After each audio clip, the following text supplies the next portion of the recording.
Saturday, Oti. Kala ko kayang dukutin yung lumang Kluger. Tama pa rin talaga dito. So kailangan talaga natin magbiak ng transmission. Alright, lumang Kluger to. All goods in the hood. Yo, what's up guys? Good morning sa atin lahat. Happy Saturday. So andito tayo ngayon sa workshop. Saturday, Oti. Yung gagawin natin, Kluger. Magpapalit na naman tayo ng transfer case. Ayan. Alright. All goods in the hood. Happy Saturday. So ito yung papalitan natin, transfer case.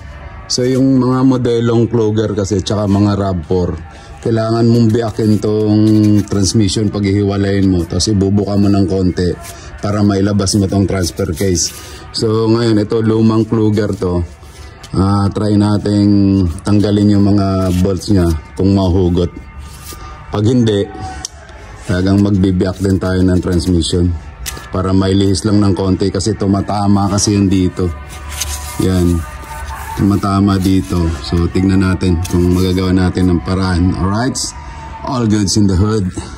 So guys, sinubukan natin talaga tong dukutin na hindi na tayo magbibiak ng transmission. Talagang hindi pwede. Ayun ayaw niya na matanggal. Tumatama na rito. Di talaga siya madukot. Tapos mahaba pa yung stud na to. Talagang ang paraan talaga, magbibiak talaga tayo ng transmission. Magtatanggal tayo ng mga bolt, yung transmission, tapos torque converter. Iluluwagan lang natin ng konti para mailabas talaga to. Tinry ko lang kasi lumang modelo na Kluger to. Pero yung bago talaga na Kluger, talagang talagang magbibiak ng transmission. So ganun din pala sa luma. Guys, ganito lang talaga. Yan, natanggal na natin. Yan, napaghiwalay na natin yan. Nagtanggal tayo ng mga tornilyo ng transmission. Tapos yung sa torque converter. Yan, binuka lang natin ng konti. Yan, tanggalan natin yung transfer case. Ay, putang ina, malalaglag na. Tumulo. Yo. Ganun lang. Yan talaga yung paraan. Huwag nyo nang ibababa yung transmission. Huwag nyo na ibababa. Magtatanggal lang kayo ng bolt. Tapos, dito nga yung mounting. Yan lang yung ginawa ko. Yung mounting na yan. So, hindi nyo na kailangan magbaba ng buong makina o transmission. So, yan. Ganun lang. Ang problema na ito guys, maingay sa loob. Kaya pinalitan. Wala siyang leak pero maingay siya.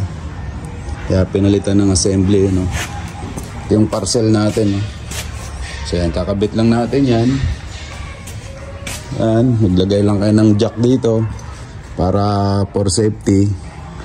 Yan, tumabingi lang. Babalik lang natin yan ng konti. Pag jack nyan, pasok na ulit yan. Alright?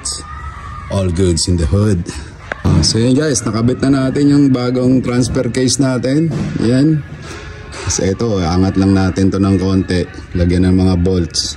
Alright, all goods in the hood. So para lang yan sa mga hindi pa nakakagawa na ito. Pero sa mga legend dyan, hindi to para sa inyo. Alright, kasi alam na nyo na to. All goods in the hood. Happy Saturday. Guys, after 10 years, yan nakabit na natin.